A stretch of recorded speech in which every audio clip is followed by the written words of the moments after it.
الذي هدانا لهذا وما كنا لنهتدي لولا أن هدانا الله أشهد أن لا إله إلا الله وأشهد أن محمد رسول الله اللهم صل على سيدنا محمد وعلى آل سيدنا محمد فقال تعالى أعوذ بالله من الشيطان الرجيم فاعلم أنه لا إله إلا الله الآية صدق الله وبعد. Ketahuilah bahwasanya tidak ada ilah, tidak ada Tuhan selain Allah. Surat Muhammad ayat yang ke-19. Hadirin rahimakumullah, suatu saat Rasulullah Muhammad SAW setelah mendapat wahyu yang pertama kali di Jabal Nur di Gua Hira, kemudian Rasulullah dengan ketakutan pulang ke rumah, diselimuti oleh istrinya. Kemudian Khadijah istri beliau meyakinkan bahwa yang terjadi ini bukan sesuatu yang memalukan, bukan sesuatu yang buruk, karena beliau adalah orang baik. Itu keyakinan Khadijah. Kemudian Khadijah juga mencari way out, jalan keluar. Besok kita konsultasi, kata Khadijah.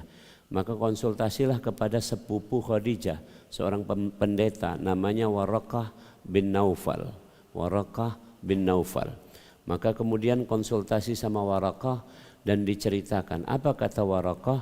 Simpulannya setidak-tidaknya ada 3. 1, kata Waraqah, yang datang kepadamu juga datang kepada Musa. Jadi yang datang malam-malam itu yang menyebutkan Iqra ya Muhammad, itu adalah yang datang juga kepada Nabi Musa. Namanya kita kenal sebagai Malaikat Jibril alaihissalam. Yang kedua, Waraqah mengatakan kamu adalah nabi umat ini.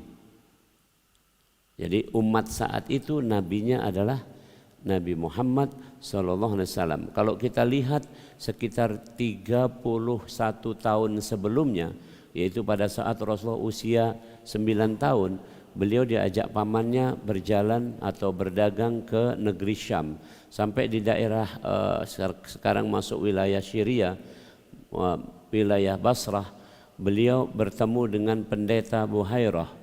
Pendeta Buhairah itu adalah seorang pendeta yang intinya masih memegang teguh Injil, dan dia juga tahu Taurat.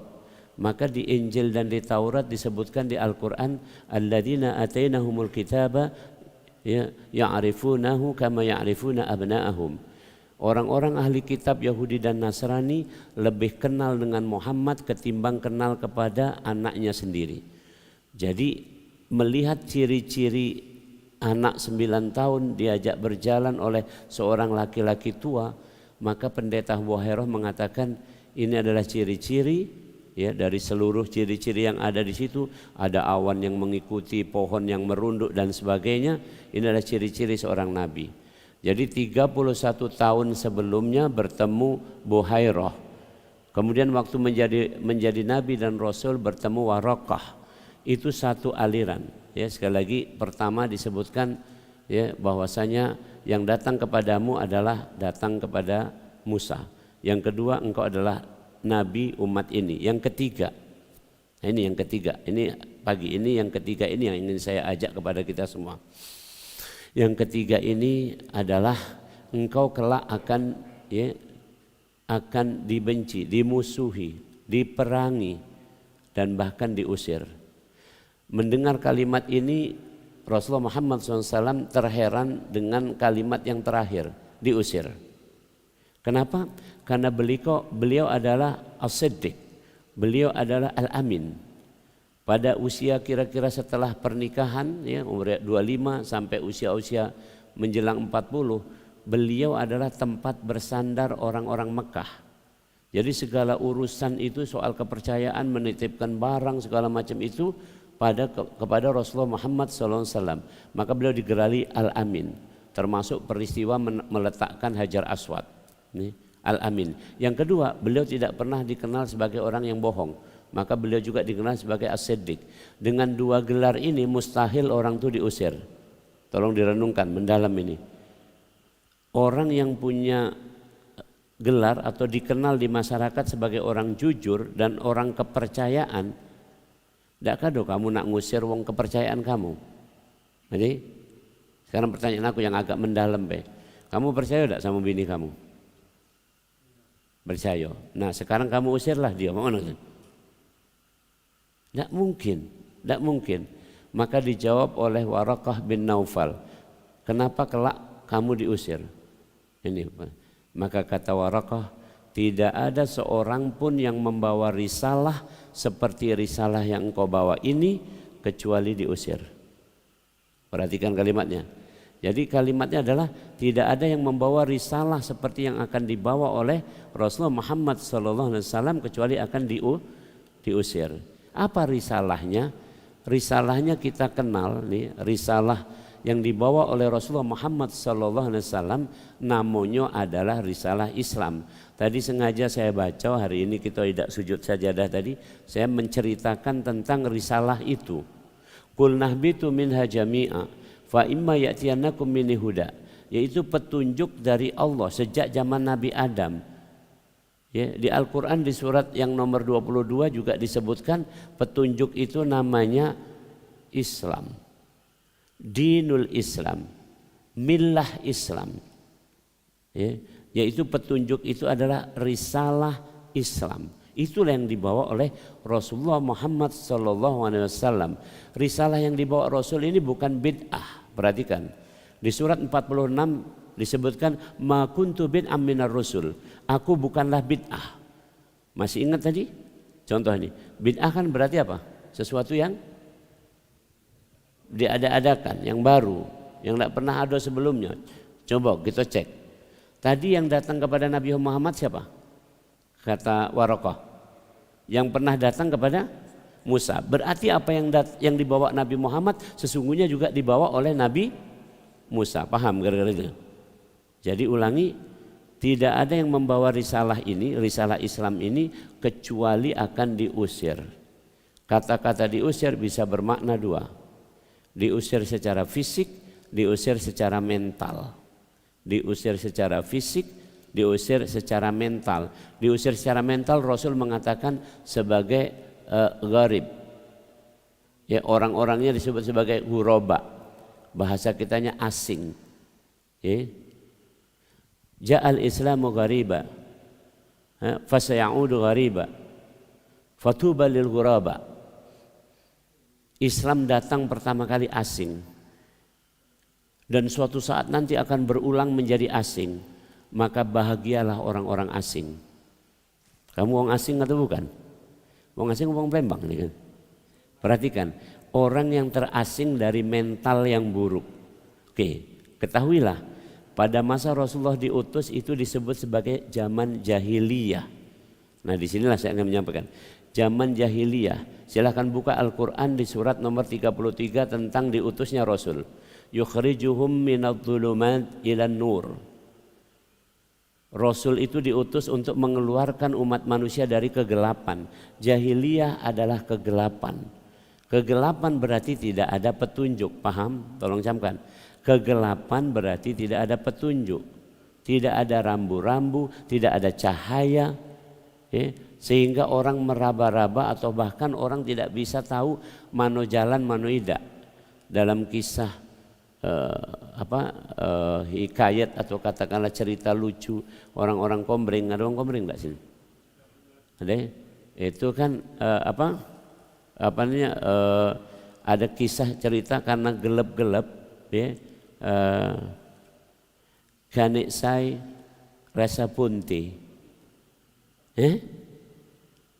Jadi ada orang di tempat gelap itu, mana itu megang sesuatu yang cak bulat-bulat mah itu dipegang, yang ganik saya yang siko ini caknya rasa punti seperti rasa pisang.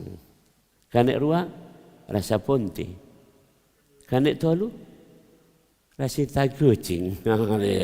Jadi dia tidak bisa membedakan antara pisang dan tai kucing karena berada dalam kegelapan. Itu Islam. Sama seperti orang nggak punya kegelapan menabrak semuanya. Mohon maaf ini sekedar menyinggung. Kita semua baru dengar berita kemarin itu kan. Tragedi Kanjuruhan katanya bukan karena gas air mata, Jadi karena apa? Kadang gitu. Kan sudah terang benderang tapi dibikin gelap, kira-kira gitu. Itulah tabiat jahiliyah. Itulah tabiat jahiliyah. Segala sesuatu yang sudah jelas dibikin samar-samar. Ya, atau segala sesuatu sengaja disamarkan supaya orang bisa mengambil keuntungan dari samar-samar itu. Nah, inilah sekali lagi, risalah Islam adalah risalah yang menyebabkan orang yang meyakininya akan terusir. Pagi ini saya simpulkan, risalah Islam itu disimpulkan dalam satu kalimat saja. Dalam satu kalimat. Ya, dalam satu kalimat. Apa itu kalimatnya? La ilaha illallah. Pelaksanaan risalah Islam disimpulkan juga dalam satu kalimat. Muhammad Rasulullah. Jadi dua kalimat syahadat itu sudah lengkap. Maka kata Rasul, siapa mengucap la ilaha illallah dakhalal jannah, pasti masuk surga. Sahabat bertanya, walaupun dia maling, walaupun dia maling. Ya, cuman pada waktu mau masuk surga itu harus menjalani proses yang namanya audit. Bahasa sekarang ini. Yang audit bukan BPKP ini, bukan nih. Dia juga diaudit kayak gimana nih? Yang audit adalah Allah. Fahisabuhu indallah, dihitung oleh Allah. Setelah dihitung-hitung, ternyata dalam hadis disebutkan di antara orang yang mengucap la ilaha illallah ada juga yang rugi. Maka dia harus mampir. Tanda kutip mampir. Mampir ke neraka. Tapi dia pasti masuk surga. Sementara orang kafir yang tidak beriman kepada kalimat la ilallah itu sudah pasti masuk neraka khalidina fiha. Tadi juga disebut yang saya baca di ayat di rakaat pertama. Walladzina kafaru wa kadzabu biayatina ulaika ashabun nar hum fiha khalidun. Yang jelas-jelas sudah kafir, enggak ikut petunjuk Allah, enggak ikut risalah Islam, enggak ikut inti dari risalah Islam la ilaha illallah, sudah pasti mereka masuk neraka dan mereka kekal di dalamnya. Nah, hari ini kita akan membahas kalimat itu yang Allah perintahkan, fa'lam annahu la ilaha illallah. Kamu kaji betul tentang kalimat la ilaha illallah dan dikaji maksudnya adalah wujud dalam kehidupan. Jadi la ilaha illallah bukan sekedar ada di mana nih? Tasbih, bukan sekedar ada di goyangan kepala seperti orang sufi semata, tetapi dia ada dalam kehidupan nyata. Dalam kehidupan nyata. Maka Rasul memberi isyarat. Kalimat yang paling dibenci oleh iblis itu ada dua. Jadi kalau antum pingin musuhnya iblis, tadi kan ada kisah tentang iblis. Aba wastakbaro wa kana minal kafirin. Iblis itu menentang perintah Allah dan dia termasuk orang kafir. Itu iblis disebut di Al-Quran. Jadi antum pingin bermesraan atau bermusuhan sama iblis? Musuhan nian ini. Kalau nak bermusuhan, ucapkan dua kalimat ini iblis paling benci. Apa? Rasul menyebutkan dalam hadis yang sahih, satu la ilaha illallah, dua astaghfirullahaladzim. Itu baik. Dua itu iblis ampun nian itu kan, benci nian. Jadi kapan, mohon maaf ya, jangan pula antum campur-campur. Maling sambil menyebut la ilaha illallah, la ilaha illallah. Ini perilaku malingnya itu dibenci oleh Allah, disenangi oleh iblis, tapi tidak mungkin. Ada tak orang maling itu pakai mengucap la ilaha illallah dulu kan? Tidak. Ada tak orang maling itu astagfirullah dulu? Tidak. Oke, baik. Nah, mari kita kaji maknanya yang supaya hidup dalam diri kita. Di Al-Quran dikatakan, ya ayyuhalladzina amanu istajibu lillahi wa lirasulihi idza da'akum lima yuhyikum, yaitu kalimat yang bisa hidup dalam diri kita, dalam kehidupan kita. Nah, ulangi, tadi masih ingat risalah Islam yang dibawa oleh Nabi yang intinya la ilaha illallah menyebabkan orang yang mengikuti risalah itu akan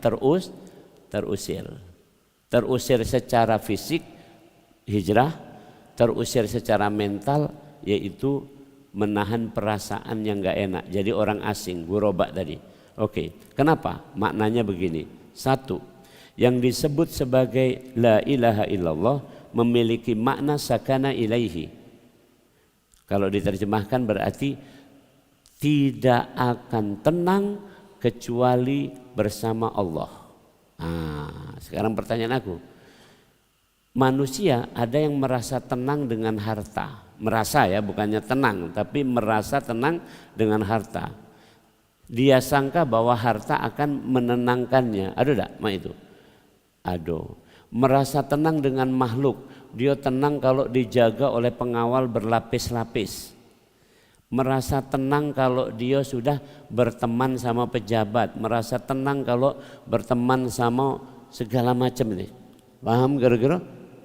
Nah, kalau orang merasa tenang kepada selain Allah, berarti dia adalah orang yang belum ya tertanam hidup dalam dirinya kalimat la ilaha illallah. Dia akan merasa tenang hanya apabila bersama Allah. Di Al-Quran surat nomor 13 ayat 28, ala bidzikrillahi tatma'innul qulub. Yang tenang itu hanya karena zikir, ingat kepada Allah. Jadi satu begitu. Dalam kehidupan kita kalau kita merasa tenang dengan obat-obatan, nama obatnya namanya tranquilizer. Tranquilizer itu hanya penenang. Ya, bukan hanya kalau sedatif menyebabkan kamu ngantuk. Ini. Ya. Kenapa kalau pengajian ini ngantuk? Kenapa tenang pengajian ini? Memang ada dalilnya. Ya. Siapa datang pengajian ini kata Rasulullah, nazalat alaihimus sakinah, diturunkan ketenangan. Cuman ketenangannya tingkat sedatif tadi, maka kamu ngantuk. Ya, ketenangan yang dimaksud adalah tranquilizer. Tranquilizer artinya kita itu tenang dimanapun tenang, menghadapi keadaan tenang, ada problem tenang, ada segala sesuatu tenang, begitu. Tenang, kepribadian yang tumak ninah. Kalau orang Inggris mengatakan keep calm. Kecinguan tenang wong ini. Subhanallah. Ada istilah bahasa Indonesia kan? Tenang-tenang menghanyutkan itu. Kalau yang beriak tanda tak dalam. Itu baik. Jadi kalau antum tenang itu ngeri orang-orang lihatnya. Tenang nian bapak ini. Ai kanyut gitu kaki. Tapi kalau banyak gaya, banyak tingkah. Riak tanda tak dalam. Oke, satu. Jadi arti la ilaha illallah dalam risalah Islam artinya kita semua ini tidak tenang kecuali bersama Allah. Itu satu. Yang kedua, istijarah bihi. Istijarah bihi. Yaitu kita hanya minta bantuan kepada Allah. Kalau kami orang-orang NU ada namanya istighosah. Itu ada di Al-Quran di surat Kahfi. Yughathu, istighosah itu artinya minta tolong, sama istijarah ya, bih. Jadi minta tolong itu hakikatnya hanya minta tolong kepada Allah. Kalaupun kita minta tolong kepada makhluk, maka makhluk ini sebenarnya hanya ketitipan apa yang Allah akan tolongkan kepada kita. Almarhum ayah saya sebelum meninggal pesan pada saya, masih kecil, tapi pesan itu mendalam kepada saya. Saya udah ingat sih, karena udah SD kan. Jadi ingat, kalau masih TK nggak mungkin ingat ya. Udah SD saya ingat, kata almarhum ayah saya, nak, tolonglah siapapun, termasuk orang yang kamu musuhi, atau musuh kamu, atau orang yang memusuhi kamu, tolonglah. Kalau kamu bisa menolong, tolonglah. Ya, karena suatu saat Allah pasti menolong kamu. Nah, itu. Jadi kalau kita nak minta tolong, hanya minta tolong kepada Allah. Itu yang kalimat suratul Fatihah, iyyaka na'budu wa iyyaka nasta'in. Jadi kalau kita betul-betul menyembah Allah, berarti kita minta tolongnya juga hanya kepada Allah. Hakikatnya begitu. Contoh, saya tanya nih. Ini dari kisah Maulid Nabi. Pada waktu menjelang Rasul lahir, itu ada peristiwa pasukan gajah datang. Pasukan gajah datang ke Mekah itu mau menghancurkan Ka'bah karena Raja Abroha membangun gereja besar di Yaman. Raja Abroha ini bukan langsung dari Habsah, dari Ethiopia bukan, tapi adalah raja di Yaman yang itu berafiliasi kepada Habsah. Habsah waktu itu rajanya Najasyi kan, seperti itu. Jadi intinya ini perwakilan dari Habsah, tapi dia tinggal di Yaman. Di Yaman tuh dibangun gereja besar. Nah, Raja Abroha itu mikir, kalau orang masih ibadah ke Ka'bah, kan waktu itu ibadahnya ke Ka'bah, ke Masjidil Haram, maka gereja kita ini tidak akan ngetop, nggak akan jadi. Maka logika Abroha apa logikanya? Kita hancurkan bae Ka'bah itu supaya orang datangnya tidak lagi ke Mekah tapi datang ke Yaman. Oke, itu kalimatnya begitu. Nah, akhirnya Abraha datang.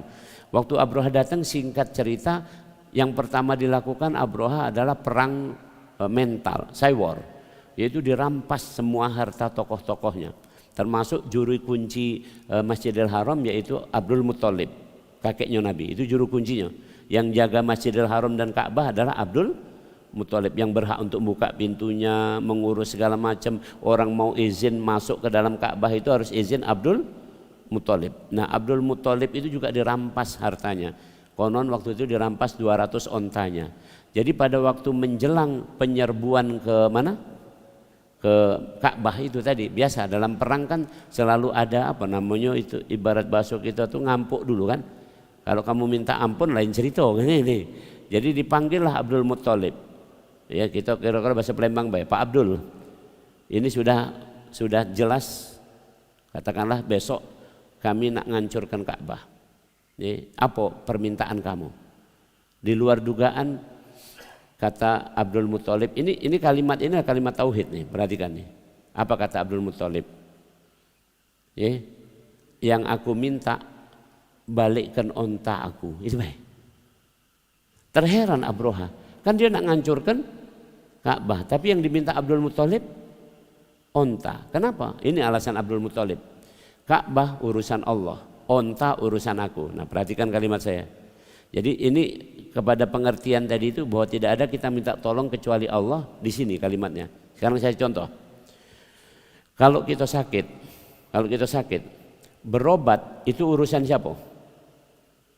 Urusan kita. Sembuh urusan Allah. Yakin mau itu? Ulangi ini. Berobat urusan siapa? Urusan kita. Sembuh urusan Allah. Dalilnya di mana? Ada di Al-Qur'an di surat nomor 26. Wa idza maritu fahuwa yashfin. Kalau saya sakit, yang menyembuhkan adalah Allah. Doa Rasulullah mengajarkan kalau kita menjampi orang sakit, Allahumma adhibil ba'sa rabban nas ishfi anta syafi. Yang menyembuhkan hanya Engkau. Nah, ini ada contoh ini. Suatu saat waktu saya masih aktif di Rumah Sakit Pusri, di awal-awal di rumah sakit itu kan biasalah. Dulu waktu aku jadi kepala puskesmas juga terjadi itu. Selalu ada mafia obat yang maling obat lah ini segala macam gitu kan. Jadi waktu saya datang ke Rumah Sakit Pusri juga ada itu. Jadi yang saya lakukan, saya cut, saya potong obat itu. Obat yang mahal, salah satu contohnya Lipitor. Itu harganya tidak tahu, pokoknya mahal lah harga obat itu. Ya, obat itu katakanlah harganya misalnya 100.000 misalnya. Lipitor satu besar. Nah, obat itu kan isinya simvastatin. Nah, ku ganti dengan merek generiknya simvastatin. Harganya 1/10-nya. Murah enggak kira-kira? Tapi kan sama isinya. Ibaratnya empek-empek, siko ini merek Pak Raden, siko enggak katik merek. Tapi isinya sama. Nah, setelah saya berikan obat itu kepada katakanlah yang banyak mengkonsumsi itu pensiunan. Para pensiunan protes sama saya. Katanya begini, ini kalimatnya. Mak mano nak sembuh, obat 100.000 diganti 10.000. Perhatikan kalimatnya. Mak mano nak sembuh, obat 100.000 diganti 10.000. Jadi kalau itu simpulannya yang menyembuhkan siapa? Paham gara-gara gitu? Jadi kita ini banyak berpikir seperti itu. Mak mano nak berhasil. Ya, kalau kamu mak ini. Jangan sepelekan. Imam Malik itu duduk-duduk di rumah tapi dapat rezeki. Imam Syafi'i pergi ke pasar dapat rezeki. Dua-duanya bisa berlaku. Tergantung masalahnya adalah keimanan kita. Nah, tapi kita memang disuruh untuk berusaha, wabtagu min fadlillah, carilah keberkahan Allah. Jadi cerita agak panjang sedikit tadi. Yang kedua, makna la ilaha illallah adalah tidak minta tolong kecuali hanya kepada Allah. Urusan Allah kita serahkan Allah, urusan manusia. Nih, contoh misalnya, kalau ada kejahatan yang disebut sebagai extraordinary, di luar kebiasaan, itu penanganannya siapa yang mesti menangani? Allah, bukan kita. Sudah banyak kejadian di negeri ini juga banyak, di mana-mana banyak. Contoh misalnya, kalau ada raja berbuat salah, itu yang harus nangani siapa? Kamu? Tidak, Allah. Yang nangani Allah. Di Al-Quran dikatakan, wadarni wal mukadzibina ulil na'mati wa mahilhum qalila. Biarkanlah orang-orang yang berkuasa dan berharta itu beri tangguh, aku yang akan menanganinya, bukan kamu. Bukan kamu. Bahasa Palembangnya antanan, tahu antanan nih? Jadi bukan antanan kita kalau yang itu, tapi antanannya Allah. Jadi kalau nak minta tolong itu minta tolong kepada Allah. Jadi kalau doa kira-kira mak ini baik kira-kira. Misalnya nih, antum ya zaman sekarang kan bisa dibolak-balik itu. Siapa yang benar bisa disalahkan, nih segala macam bisa direkayasa lah, namanya framing, bisa di framing gitu. Sekarang nak minta tolong sama siapa? Nak minta tolong sama siapa? Subhanallah. Tidak mungkin kita. Saya pernah, ini contoh saja, menimpa diri saya sendiri. Suatu saat saya di framing buruk, tanda kutip difitnah lah seperti itu. Yang memfitnah itu nggak tanggung-tanggung, itu kolaborasi. Pejabat segala macam ngumpul jadi satu memfitnah, membuat fitnah yang besar sama saya untuk itu. Apa yang saya lakukan? Saya hitung. Kalau aku lawan kalah aku. Maka saya terus ngomong, ya Allah, arinal haqqa haqqa warzuqna ittiba'a wa arinal batila warzuqna ijtinaba. Itu aja yang saya minta. Ya Allah, tunjukkan mana yang benar, mana yang salah, dan benar ditunjukkan oleh Allah. Kan kira-kira seperti itu. Nah, itu minta tolong kepada Allah. Yang ketiga, makna dari la ilaha illallah adalah ishtaqah. Ishtaqah dalam bahasa Indonesia asyik. Pernah dengar kata-kata asyik?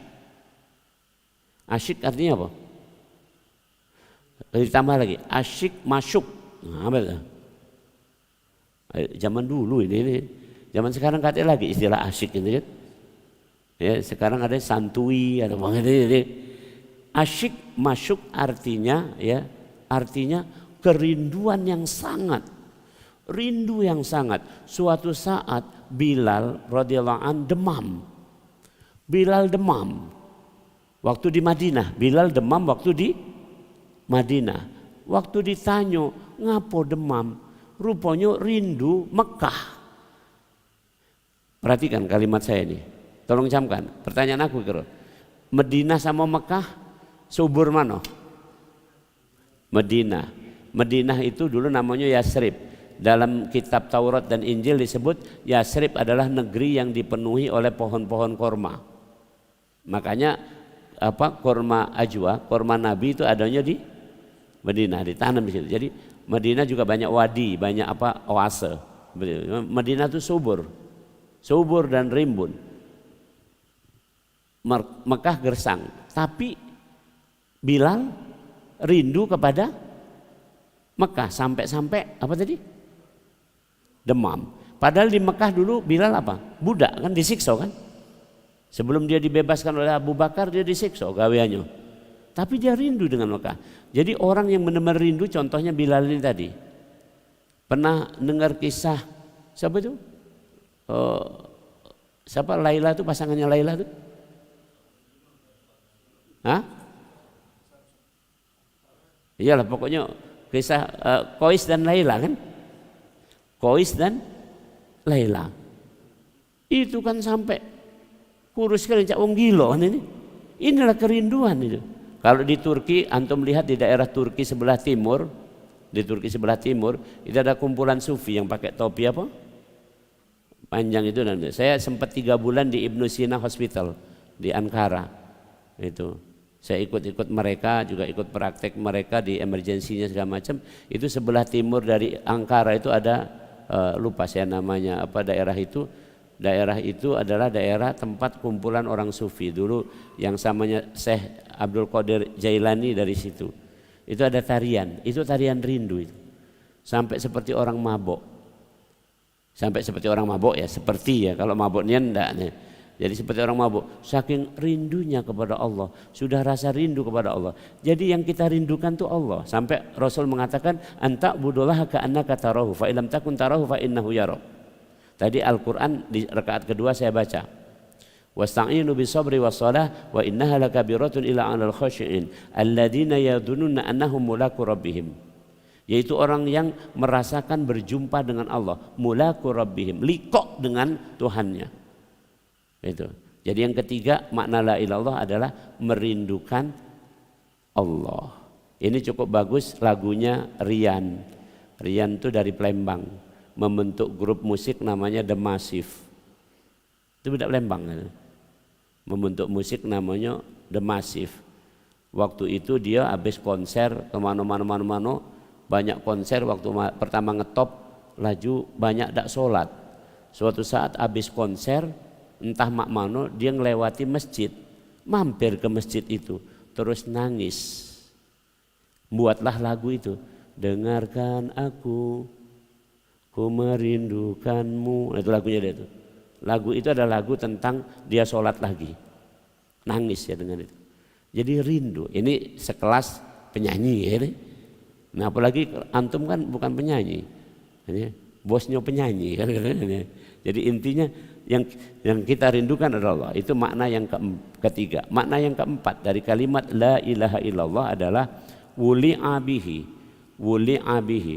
Wuli'a bihi memiliki dua makna. Satu, wuli'a artinya pro atau cenderung.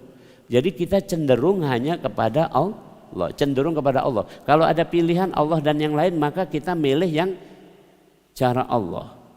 Kalau ada dua cara, satunya cara Allah, satunya bukan cara Allah, kita memilih cara Allah. Itu namanya cenderung. Yang kedua, yang namanya wuli'a adalah asyaddu hubban lillah di surat Al-Baqarah ayat 165, yaitu cinta mati sama Allah. Cinta artinya cinta, perhatikan nih. Cinta kata Syekh Ibnu Taimiyah rahimahullah, cinta itu tidak bisa didefinisikan, tapi bisa dilihat tandanya. Apa tandanya? Kira-kira ringkasnya, cinta adalah orang yang rela berkorban untuk yang dicintainya. Cuman itu baik kira-kira mudahnya. Jadi kalau kita cinta sama keluarga, berarti kita rela bersusah payah berkorban untuk keluarga, baru cinta. Ini tadi kita cinta Allah enggak? Cinta kepada Allah. Masih ngantuk kan tadi, nak pergi tadi? Tadi aku bangun jam 3 tadi, rasanya ngantuk nian masih. Jam beker ku matikan lagi. Aku nak tidur lagi, begitu nak tidur lagi, ku pikir-pikir, cinta dah aneh aku ni sama Allah. Bangun aku gitu. Walaupun ke kamar mandi mejem-mejem, pokoknya bangun nanti. Terus habis itu jingok, lah jam 4. Sudah waktunya berjalan ke sini. Berjalan gitu kan. Waya-waya untung baik pakai mobil kan. Ya zaman belum ada mobil, mak mana gitu. Jalan kaki dan sebagainya. Subhanallah. Itu karena cinta. Jadi orang cinta adalah orang yang rela berkorban untuk yang dicintainya. Nah inilah makna la ilaha illallah. Saya singkatkan. Jadi kalau kita tahu, perhatikan, Rasul membawa risalah yang dibenci oleh manusia, ya, katakanlah, dan akan terusir. Apa risalahnya? Risalah Islam.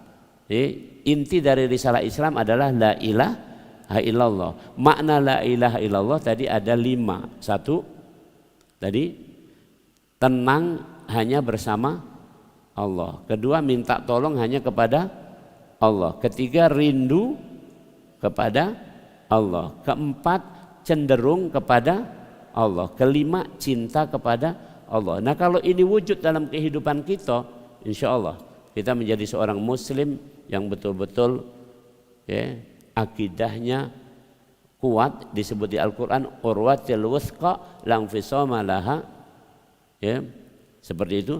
Kemudian ibadahnya bagus, akhlaknya bagus, amalnya, kinerjanya bagus. Ini ya, ulangi, orang yang seperti ini pasti akidahnya bagus, ibadahnya bagus, akhlaknya bagus, kinerjanya bagus, dan ujungnya tentu saja dia merasakan bahagia karena segala sesuatunya kembalinya kepada Allah. Subhanallah. Demikian, mudah-mudahan bermanfaat. Tafadhol kalau ada yang nak didiskusikan, masih cukup waktu kita.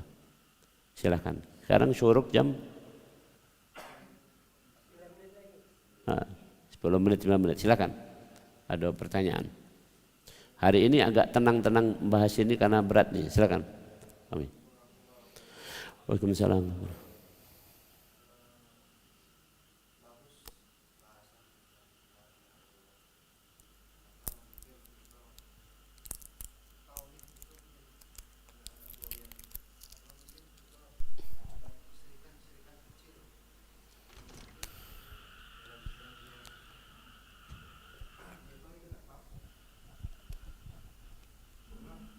itu kan kesyirikan itu kan sangat dibenci sama Allah dan dosa yang tidak terampuni. Tapi Ustadz tadi ngomong kalau dia pernah mengucapkan la ilaha illallah, walaupun dia berbuat jahat pasti akan masuk surga. Bagaimana dengan kesyirikan yang tadi? Baik. Tadi bukan aku yang ngomong, hadis Nabi, orang yang mengucap kalimat la ilaha illallah masuk surga walaupun dia maling. Kan sahabat nanya, walaupun maling gitu. Perhatikan pelan-pelan. Ini pertanyaannya lebih advance. Kalau itu di mana tempat kalimat la ilaha illallah? Itu pelajarannya. Di mana tempat kalimat la ilaha illallah? Tempat kalimat la ilaha illallah adalah di hati. Ini agak mendalam kajiannya, tempatnya di hati. Buka surat nomor 33. Ma qalbaini fi jawfih. Kalau hati sudah ditempati dengan la ilaha illallah, ma qalbaini, maka tidak ada tempat untuk lainnya. Jadi hadis ini dimaksudkan kalau orang sudah pernah mengucap kalimat la ilaha illallah dan mati dalam keadaan itu, ingat ya, matinya kan itu, bukan mati bukan muslim ini. Maling, wong Islam maling, meninggal dunia, kan tetap Islam namanya. Berarti hatinya sudah ditempati oleh la ilaha illallah. Maqal baini fi jawfi. Di dalam hati tidak ada dua tempat, ada siko. Ini kaidah para ulama ini. Kami diajarkan untuk itu, saya termasuk ikut belajar sufi ini. Masuklah satu kalimat la ilallah, maka yang lainnya tersingkir. Adapun yang disebut tadi perilaku riya, syirik kecil atau syirik besar segala macam itu diingatkan oleh Luqman. Silakan baca surat Luqman. Ya bunayya la tusyrik billah inna syirka la dzulmun adzim. Perhatikan, la tusyrik billah, dengan sengaja mengganti yang ada di hati tadi dengan kalimat lain, dengan ilah Tuhan yang lain, itu syirik. Tapi kalau bangsa-bangsa kita ini, mohon maaf ini kan, ya apakah orang riya terus kemudian itu nanti diampuni? Apakah orang yang pernah kedukun berbuat syirik itu kan, perbuatan itu belum tentu didasari oleh ilmu di hati. Ditambah lagi saya pakai dalil ilmu matematika, ilmu ini. Dalam matematika, bab statistik itu ada namanya distribusi normal. Statistik manusia itu terdistribusi secara kayak bel terbalik itu. Distribusi normal. Itu yang berada di sisi yang ekstrim itu hanya 2,5%. Kalau kita gabung 5%. Jadi yang benar-benar tanda kutip, yang benar-benar syirik itu adalah kira-kira jumlahnya cuman 5%. Di grafik itu ada dua bagian lagi, 60% dan 35%. Yang 35% kira-kira cak kita ini. Insya Allah ini kita 35%. Yaitu orang-orang yang sudah belajar, punya ilmu, rajin ke masjid, ini 35%. Yang 60% ini adalah orang-orang yang kanyut. Nah, kanyut nih. Orang yang tergantung siapa yang bawa. Pertanyaan saya, kalau yang 60% ini ikut yang 5%, jadi apa dia? Jadi syirik misalnya kan. Kalau yang 60% ikut 35%, jadi baik. Ini ilmu statistiknya. Nah yang lain lagi bahwasanya, ya perhatikan, penentunya adalah saat kematian. Saat kematian, maka dalam hadis lain dikatakan siapa meninggal dengan kalimat la ilaha illallah masuk surga. Ini yang lain. Meninggal. Kemudian ada hadis lagi cukup panjang hadisnya, nanti di akhirat Rasulullah sujud. Setelah semua orang dimasukkan neraka, semua orang dimasukkan surga, jadi sudah ada masuk neraka sama sudah clear, sudah semua, Rasulullah sujud. Lama sujudnya. Kemudian Allah perintahkan kepada malaikat supaya bangunkan. Itu bangunkan dari sujud yang lama. Kemudian Rasul bangun, ditanya, kenapa sujud lama itu? Sambil nangis sujudnya. Apa yang kamu minta? Apa kata Rasul? Aku minta, ya salah satu permintaannya nih, itu hadisnya cukup panjang 3 kali itu permintaan Rasul. Permintaan yang ketiga apa? Aku minta Setiap orang yang mengucap kalimat la ilaha illallah, mengucap ya, nggak ada amal apa, nggak ada apa, mengucap la ilaha illallah, keluarkan dari neraka, maka dikeluarkan oleh Allah dari neraka. Kalau ekstrimnya begini kira-kira, ada seorang ulama sufi, ya waliullah, dia mengatakan, ya Allah, kalau aku sudah mengucap la ilaha illallah, engkau masukkan ke neraka, aku akan menggugat engkau. Wah, jangan coba-coba, tapi kalau kita ini kan agak adegan itu, aku menggugat engkau, becaknya mamang ini betakoan nih kan. Karena makna itu dia sudah paham. Jadi yang dimaksud syirik tadi, pertanyaannya adalah syirik betul-betul dia satu mati dalam syirik. Yang kedua dia betul-betul tadi yang persentase berapa tadi? Yang 5%. Kalau yang 60% ikut-ikutan, 60% ikut-ikutan. Sayang sekali persentasenya berapa? 60%. Kalau pemilu menang dia kan nih. Ini masalahnya nih. Jadi kalau sekarang ini kita tidak ideal, banyak dikalahkan oleh hal-hal buruk. Karena yang buruk tadi sampai berapa jumlahnya, tergantung 60% ini. Coba antum saya tanya, ini antum membawa masyarakat sini berapa persen? Yang pacak dibawa ke suasana taklim, suasana seperti ini. Antum kan 35%. Yang 60% ini antum bawa ada ke sini. Kalau nak menang antum harus nambah lagi kira-kira 16% kan? Dari 60 tadi ambil 16, jadi antum 35 tambah 16 51 menang antum. Nah ini yang berat, tugas kita tinggal itu hitungannya. Jadi gitu ya kira-kira. Agak sedikit panjang tapi kira-kira begitu. Masih ada sih kok lagi mungkin? Betul? Ini di dalam masjid ini kejumaan gelap, di luar lah terang. Soalnya. Habis? Baik.